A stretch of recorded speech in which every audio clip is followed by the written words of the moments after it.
बिस्मिल्लाहिर्रहमानिर्रहीम। सिर्फ 5 मिनट का मदरसा कुरान और हदीस की रोशनी में 19 सफरुल मुज़फ़्फ़र। नंबर 1, इस्लामी तारीख़ हज़रत ईसा अलैहिस्सलाम। हज़रत ईसा अलैहिस्सलाम का तज़किरा कुरान करीम के सूरह अनआम और सूरह साद 2 जगह आया है, जिसमें उनकी फजीलत व अज़मत की खबर दी गई है। वह एक मालदार घराने के फर्जंद थे, इलाका सामिरा के रहने वाले थे। यह इलाका कनाआन यानी फ़िलिस्तीन में यरूशलेम के शिमाल मगरिब में बहर रूम के साहिल के करीब वाक़ है। हज़रत ईसा अलैहिस्सलाम हज़रत इलियास अलैहिस्सलाम के चचाज़ाद भाई और उनके नायब व खलीफा थे। शुरू में उन्हीं के साथ रहते थे।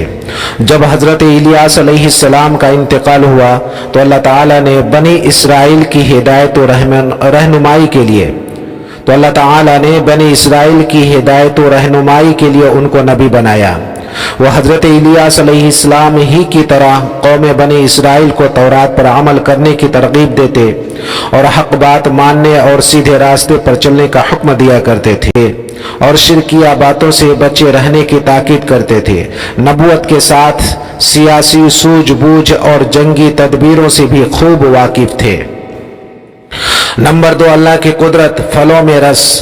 अल्लाह ताला ने हमारे फ़ायदे के लिए बहुत से किस्म के फलदार दरख्त पैदा फरमाए, जिन पर मौसम के लिहाज से फल उगाता है।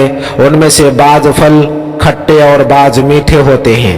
फिर बाज़ फलों में लज़ीज़ और उम्दा रस पैदा कर देता है।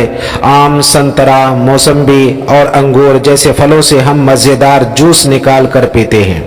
आखिर इन फलों में उम्दा, लजीज और अलग अलग किस्म का रस कौन पैदा करता है? बिलाशुबा अल्लाह ही अपनी कुदरत से हमारे लिए इन फलों में रस पैदा करता है। नंबर 3, एक फर्द के बारे में वसीयत पूरी करना। कुरान में अल्लाह ताला ने चंद वारिसों के हुसूल का जिक्र करने के बाद फरमाया, ये सब वरसा के हिस्सों की तकसीम मैयत की वसीयत को पूरा करने और कर्ज अदा करने के बाद की जाएगी। खुलासा, मैयत ने अगर किसी के हक में कुछ वसीयत की हो तो वारिसों को उनका हिस्सा देने से पहले मैयत के छोड़े हुए माल के तिहाई हिस्से से उसकी वसीयत पूरी करना वाजिब है। नंबर 4, एक सुन्नत के बारे में वधू के बाद तौलिए का इस्तेमाल करना। हज़रत आयशा रज़ियल्लाहु ताला अन्हा बयान करती हैं कि रसूलुल्लाह सल्लल्लाहु अलैहि वसल्लम के पास एक कपड़े का टुकड़ा मिस्ल रुमाल के था, जिससे वधू के बाद पोंछते थे। नंबर 5, एक अहम अमल की फजीलत, बेचा हुआ माल वापस लेना। रसूलुल्लाह सल्लल्लाहु अलैहि वसल्लम ने फरमाया, जो शख्स किसी मुसलमान के खरीदे हुए माल को वापस करने पर वापस ले ले तो अल्लाह ताला क़यामत के दिन उसके गुनाह माफ फरमा देगा। अबू दाऊद। नंबर 6, एक गुनाह के बारे में, अल्लाह की किसी मखलूक को मत सताओ। रसूलुल्लाह सल्लल्लाहु अलैहि वसल्लम ने फरमाया, एक बेदर्द और बेरहम औरत इसलिए जहन्नम में डाली गई कि उसने एक बिल्ली को बांध के भूखा मार डाला। ना तो उसे कुछ खिलाया और ना उसे छोड़ा कि वह जमीन के कीड़ों मकोड़ों से अपनी ग़िज़ा हासिल कर लेती। बुखारी शरीफ। नंबर 7, दुनिया के बारे में ऐश और इशरत से बचना। रसूलुल्लाह सल्लल्लाहु अलैहि वसल्लम ने फरमाया, हज़रत मुआद रज़ियल्लाहु ताला अन्हु को जब यमन भेजा तो फरमाया कि नाज़ो नेमत की जिंदगी से बचना, इसलिए कि अल्लाह ताला के बंदे ऐशो इशरत में जिंदगी बसर करने वाले नहीं होते। नंबर 8, आखिरत के बारे में, जन्नत के बाला खाने किसके लिए?